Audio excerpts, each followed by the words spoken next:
का नाम लेकर वोट मांगने के लिए घर घर घूमती है।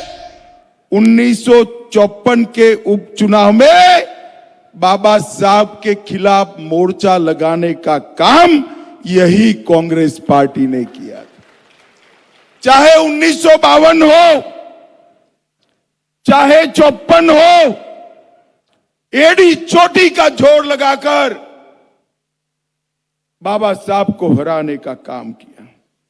मतदाताओं को उस जमाने में 1 रुपया और नमक की पुड़िया देकर गलत तरीकों से बाबा साहब को हराने का काम यही कांग्रेस ने किया। और यही कांग्रेस थी जिसने 5 दशक तक शासन करने के बाद भी बाबा साहब को भारत रत्न नहीं दिया और बाबा साहब का हमेशा अपमान करने का काम किया। भारतीय जनता पार्टी ने बाबा साहब से जुड़े हुए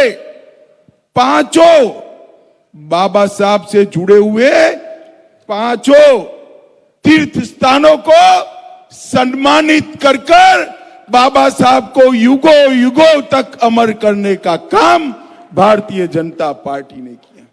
और ये कांग्रेस पार्टी बाबा साहब नहीं रहे बाद में भी झूठ बोलकर उनके स्पिरिट को जमीन के नीचे तक डालने का काम करती है। ये झूठ फैलाते हैं कि भारतीय जनता पार्टी को 400 सीटें मिली तो भारतीय जनता पार्टी आरक्षण समाप्त कर देगी। राहुल बाबा, हमारे पास 2 टर्म से पूर्ण बहुमत है। हमारे बहुमत का उपयोग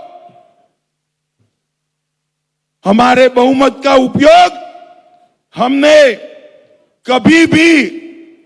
कभी भी आरक्षण को हटाने के लिए नहीं किया। हमने बहुमत का उपयोग धारा 370 को हटाने के लिए जरूर किया। हमने बहुमत का उपयोग ट्रिपल तलाक को समाप्त करने के लिए जरूर किया। राहुल बाबा, लोगों को गलतफहमी मत फैलाओ। आज मैं भंडारा गोंदिया वालों को कहकर जाता हूं, जब तक भारतीय जनता पार्टी राजनीति में है, ना हम आरक्षण को हटाएंगे ना हटाने देंगे। ये भारतीय जनता पार्टी के नेता नरेंद्र मोदी की गारंटी है। भाई और बहनों, ये चुनाव है, उसमें आप मेंढे जी के सामने जो कमल का निशान है उस पर बटन दबाएंगे तो वोट तो आप मेंढे जी को देंगे, मगर मोदी जी तीसरी बार प्रधानमंत्री बन जाएंगे। भंडारा गोंदिया में दिया हुआ आपका वोट सीधा नरेंद्र मोदी जी को तीसरी बार प्रधानमंत्री बनाने के काम आएगा। भाई और बहनों, ये 10 साल के अंदर मोदी जी ने जितने भी हमारे वादे थे, इस सारे वादों को पूरा करने का काम नरेंद्र मोदी जी ने किया है। मुझे बताओ भाइयों बहनों, एक कश्मीर जो है हमारा है या नहीं है? जरा जोर से बोलो, है या नहीं है?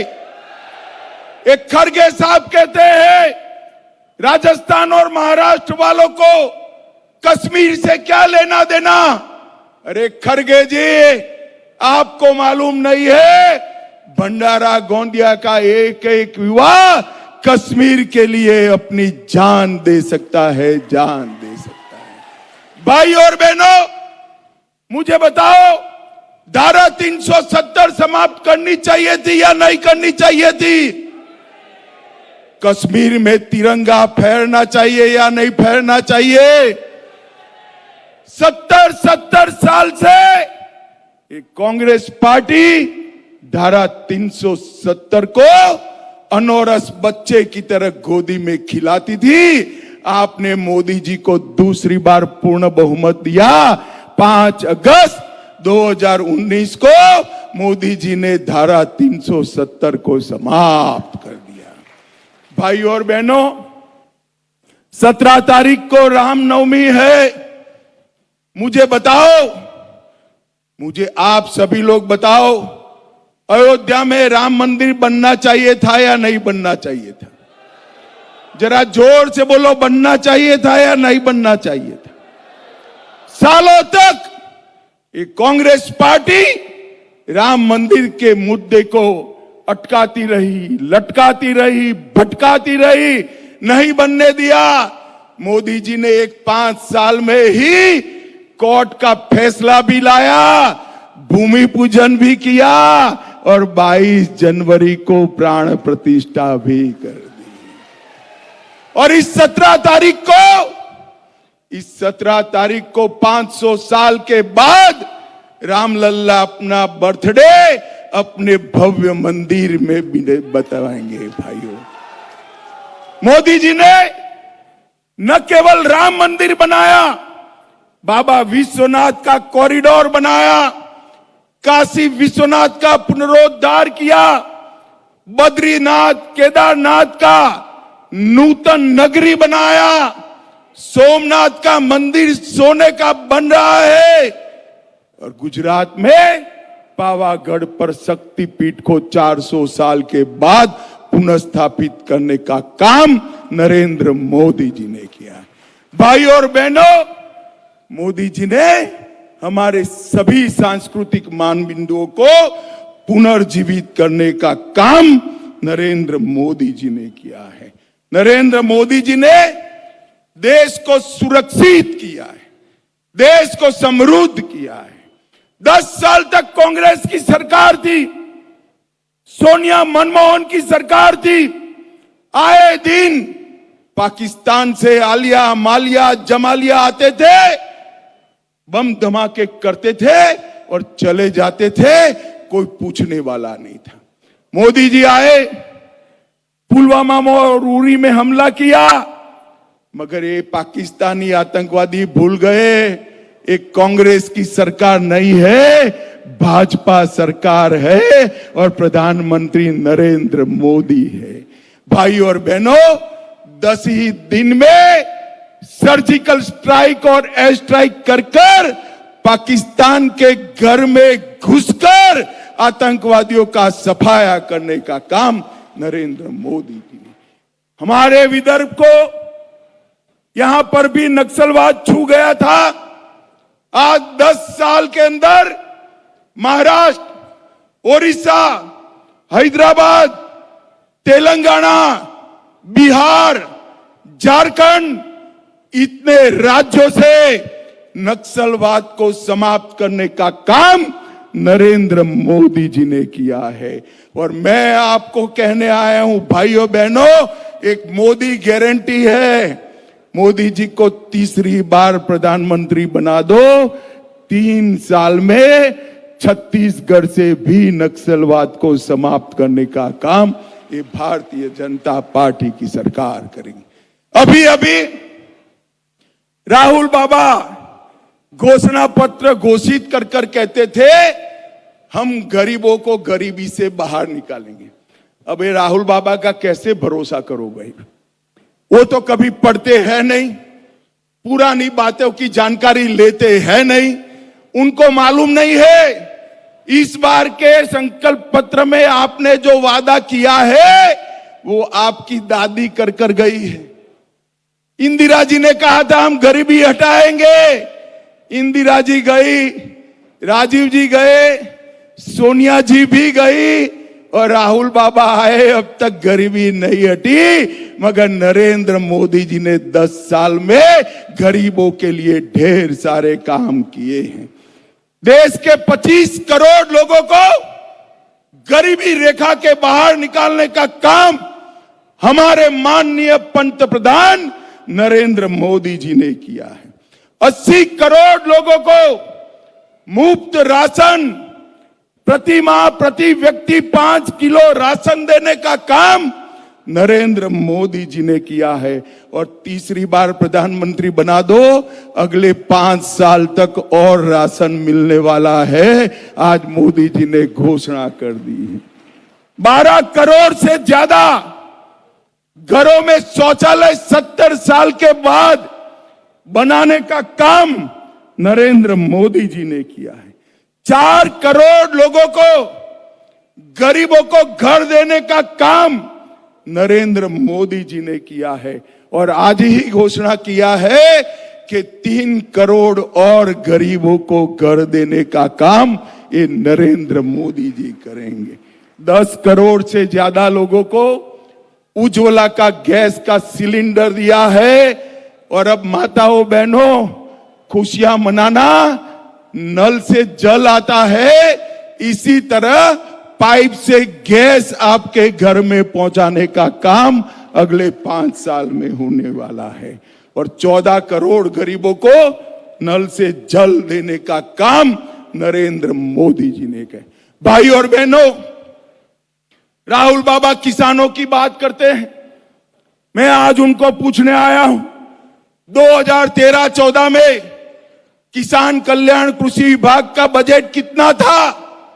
सिर्फ 22,000 करोड़। राहुल गांधी जवाब दे इस बात का, आपने सिर्फ 22,000 करोड़ का बजट रखा था। 2022-23 में नरेंद्र मोदी जी ने इसको 1,25,000 करोड़ तक पहुंचाने का काम नरेंद्र मोदी जी ने किया। भाई और बहनों, अभी अभी देवेंद्र जी ने धान पर बोनस दिया है, मगर मैं धान का आंकड़ा भी बताने आया हूं। ये भंडारा गोंदिया धान का क्षेत्र है। 76 लाख लाभार्थियों को सिर्फ देश भर में धान खरीदते थे, अब 1,22,00,000 किसानों का धान खरीदने का काम ये भारतीय जनता पार्टी की सरकार करती। और धान का 475 लाख मैट्रिक टन खरीदी होता था, उसको 2 गुना कर 830 लाख मैट्रिक टन तक पहुंचाने का काम ये भारतीय जनता पार्टी की सरकार ने किया है। और भाइयों और बहनों, हमने इस देश के इस महत्वपूर्ण हिस्से के लिए समृद्धि मार्ग जो पहले नागपुर तक था, उसको गोंदिया तक एक्सटेंड करने का काम ये भारतीय जनता पार्टी ने किया है। दोनों जिलों में पक्की सड़क बनाने का काम किया। 1 लाख घर इस क्षेत्र के अंदर बनाए। 7 लाख आयुष्मान भारत के कार्ड निकाले। 100 बिस्तरों की क्षमता वाला नया अस्पताल बनाया। 2,10,000 माताओं को उज्ज्वला का गैस का कनेक्शन दिया और 2,40,000 लोगों को घर में नल से जल पहुंचाने का काम नरेंद्र मोदी जी ने किया है। और आज यहां पर मैं आया हूं तब शरद पवार जी को भी पूछना चाहता हूं, सोनिया मनमोहन की सरकार का आप हिस्सा थे, आपने महाराष्ट्र को 10 साल में क्या दिया था? गोंदिया वालों, मेरी बात ध्यान से सुनना। 10 साल में कांग्रेस सरकार ने महाराष्ट्र को 1,91,000 करोड़ दिया था। इसके सामने 10 साल में नरेंद्र मोदी जी ने 7,15,000 करोड़ रुपया देने का काम नरेंद्र मोदी जी ने किया। और 2,90,000 करोड़ सड़क, रेलवे और बुलेट ट्रेन और एयरपोर्ट के लिए देने का काम नरेंद्र मोदी जी ने किया है। अभी अभी मैं उद्धव ठाकरे को देख रहा हूं, वो कह रहे हैं मेरी पार्टी तोड़ डाली भाजपा वालों ने। शरद पवार जी भी कहते हैं मेरी पार्टी तोड़ डाली। मैं आज स्पष्टता करने आया हूं महाराष्ट्र की जनता के सामने, हमने ना शिवसेना तोड़ी है ना एनसीपी तोड़ी। उद्धव के पुत्र मोह ने शिवसेना तोड़ी और पवार साहब के पुत्री मोह ने एनसीपी तोड़ी। और आज देखिए साहब, यहां के ही नेता महाराष्ट्र कांग्रेस के अध्यक्ष बने, कांग्रेस का क्या हाल हुआ? आधी शिवसेना और आधी एनसीपी ने पूरी कांग्रेस को आधी करने का काम कर दिया। अब मुझे बताओ भंडारा वालों, ये तीन आधी पार्टियां महाराष्ट्र का भला कर सकती है क्या? जरा जोर से बोलो, कर सकती है? महाराष्ट्र का भला केवल और केवल भाजपा, शिवसेना और एनसीपी के साथ नरेंद्र मोदी जी कर सकते हैं और कोई नहीं कर सकता। भाइयों और बहनों, ये देश का चुनाव है। मोदी जी ने समग्र विश्व के अंदर देश को आगे बढ़ाने का काम किया है। अभी अभी G20 की मीटिंग हुई, दुनिया भर के राष्ट्राध्यक्ष महात्मा गांधी की समाधि के सामने नतमस्तक हुए और इतने खराब माहौल में भी दिल्ली डिक्लेरेशन कराकर हमारे कूटनीतिक विजय को नरेंद्र मोदी जी ने दुनिया में इसका परचम फैलाने का काम किया है। भाइयों और बहनों, नरेंद्र मोदी जी ने कहा है ये 10 साल मोदी जी का कांग्रेस ने बनाया हुआ गड्ढा भरने में गया है। अगले 5 साल में महान भारत की रचना करने का काम अगले 5 साल में शुरू होने वाला है। और मोदी जी ने देश के सामने एक संकल्प रखा है कि 2047 में हम महान भारत की रचना करेंगे। भाइयों और बहनों, हमने अभी अभी घोषणा पत्र घोषित किया है। हमारे संकल्प पत्र में कहा है कि अब देश में, पूरे देश में भाजपा सरकार आने के बाद, मोदी जी के प्रधानमंत्री बनने के बाद पूरे देश में समान नागरिक संहिता यूसीसी को लागू किया जाएगा। हमने कहा है पूरे देश में विधानसभा और लोकसभा के इलेक्शन एक साथ किए जाएंगे, बार बार इलेक्शन नहीं किया जाएगा। हर बुजुर्ग जो 70 साल से ज्यादा आयु का है, उसका 5 लाख तक का सारा इलाज का खर्चा irrespective of income Narendra Modi सरकार उठाएगी। नए 3 करोड़ गरीबों के घर बनाएंगे। झुग्गी झोपड़ी को रहने वालों को प्रायोरिटी देंगे। पाइप से गैस हर घर पहुंचाने का कार्यक्रम शुरू होगा और पीएम सूर्यघर से गरीब के घर की बिजली का बिल 0 करने का काम ये भारतीय जनता पार्टी की सरकार करेगी। मोदी जी ने 1 करोड़ लखपति दीदी बनाया है और हमने लक्ष्य रखा है तीसरी बार प्रधानमंत्री बनाइए 3 करोड़ लखपति दीदी बनाने का काम ये भारतीय जनता पार्टी की सरकार करेगी। पेपर लीक के लिए कठोर कानून लाकर पारदर्शी नौकरी की व्यवस्था करेंगे। Infrastructure, investment, manufacturing, high value services, startup, tourism और स्पोर्ट्स के क्षेत्र में लाखों मौके युवाओं के लिए बनाएंगे और 2036 का ओलंपिक भारत में होगा, वो भी हम सुनिश्चित करेंगे। भाइयों और बहनों, एक और राहुल बाबा है, उनके नेतृत्व में परिवारवादी पार्टियों का गठजोड़ है जो अपने बेटे, बेटी, भतीजे, भतीजियों को प्रधानमंत्री, मुख्यमंत्री बनाना चाहते हैं और दूसरी ओर गरीब के घर में पैदा हुआ नरेंद्र मोदी नाम का एक व्यक्ति जिसने 23 साल से एक भी छुट्टी लिए बगैर देश की सेवा करने का काम किया है। एक और 12 लाख करोड़ के घपले घोटाले करने वाली कांग्रेस पार्टी है और दूसरी ओर जिस पर 23 साल से मुख्यमंत्री और प्रधानमंत्री रहने के बावजूद 5 पैसे का आरोप न लगा, ऐसा प्रामाणिक नरेंद्र मोदी है। एक और देश की सुरक्षा को अपनी वोट बैंक के लिए ताक पर रखने वाला एक घमंडिया गठबंधन है, और दूसरी ओर सेना के जवानों को 1 रैंक 1 पेंशन देकर आतंकवाद को समाप्त करने वाली नरेंद्र मोदी सरकार है। आपको फैसला करना है। मेंढे जी को दिया हुआ आपका वोट नरेंद्र मोदी जी को प्रधानमंत्री बनाएगा। मेंढे जी को दिया हुआ आपका वोट भारत को सुरक्षित बनाएगा। मेंढे जी को दिया हुआ आपका कमल के निशान पर वोट भारत के अर्थतंत्र को दुनिया में 3रे नंबर का अर्थतंत्र बनाएगा। भाई और बहनों, मैं अपील करने आया हूं आप सभी को। हमारे आगे आइए मेंढे जी, हमारे नेता मेंढे जी को यही का आपका ही नेता है, इसको प्रचंड बहुमत से जिताइए और नरेंद्र मोदी जी का हाथ मजबूत करिए। मुझे बताओ, कमल के निशान पर बटन दबाएंगे? अरे सुनाई नहीं पड़ता भाई, जोर से बोलो, दबाएंगे?